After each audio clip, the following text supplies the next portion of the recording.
Welcome back. Joining us as always is North Central Sports Information Director, Clark Teuscher. Clark, thanks for stopping by. Good to be back. So the men's track and field team starts off the outdoor season the right way. On their home track, racking up more than 250 points in the First Chance Invitational.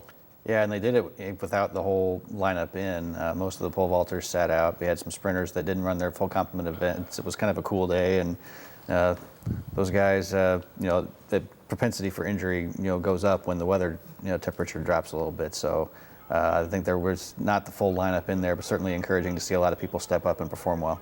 Yeah, and even though they didn't have, some of the main guys that went to nationals in the indoor season in the pole vault, they were still able to get the title as Frank Walensky comes back from injury and able to take the title.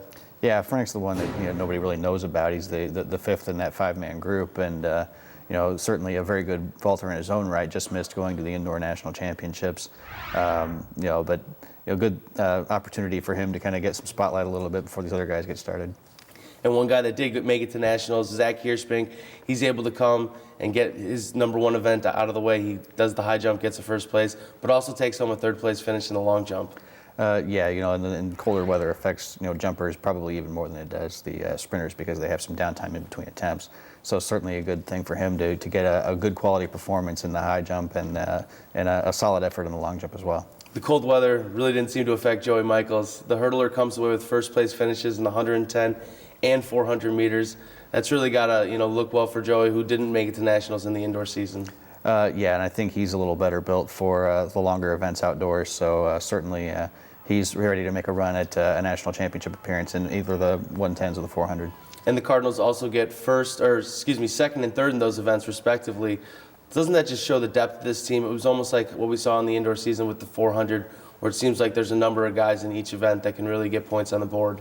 Yeah, and I think there's a lot of groups that have something like that going on, and the hurdlers they're not one of the more heralded parts of the group that it's not sending guys to nationals necessarily, but there's a lot of young guys with a lot of talent there with a chance to make some noise in the outdoor season.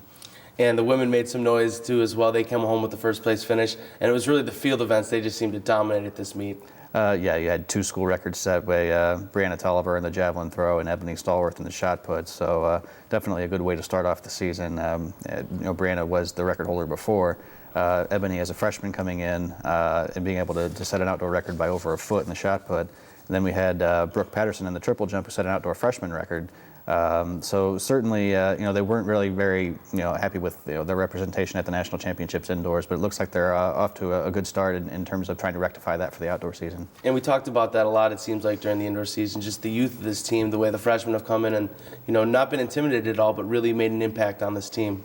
Well, and that's kind of how, the freshman year goes for a lot of these athletes. They take the indoor season to kind of get used to, competing at the college level and the extra travel and the extra downtime and things like that. And then the outdoor season, you start to see the performances improve quite a bit. And I think that's what they're starting to see with that group there.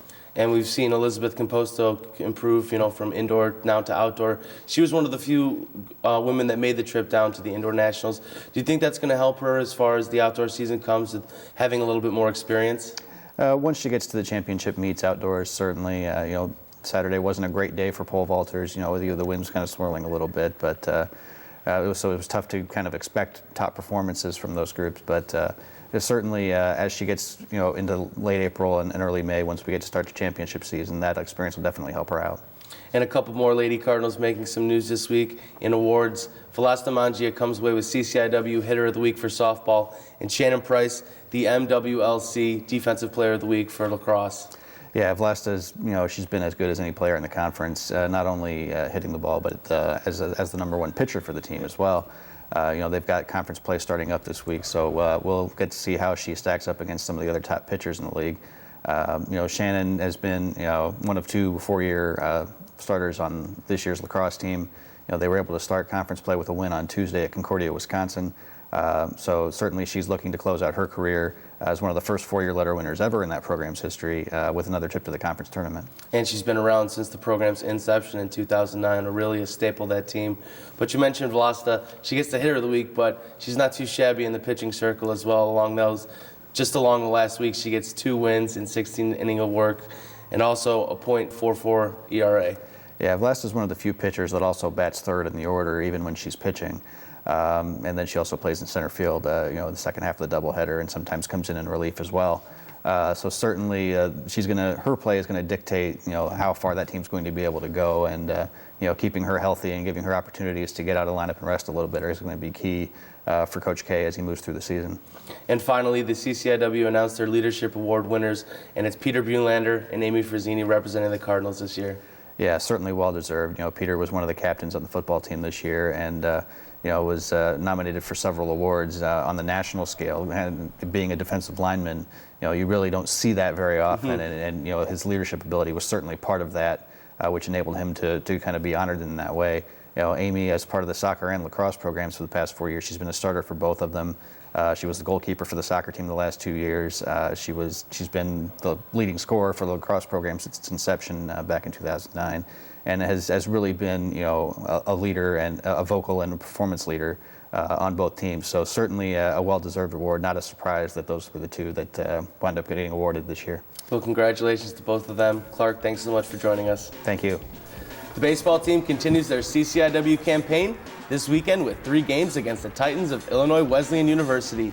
First game set for 5 o'clock on Friday down in Bloomington. I'm Marc Dahlquist. See you here next week on the Cardinal Report.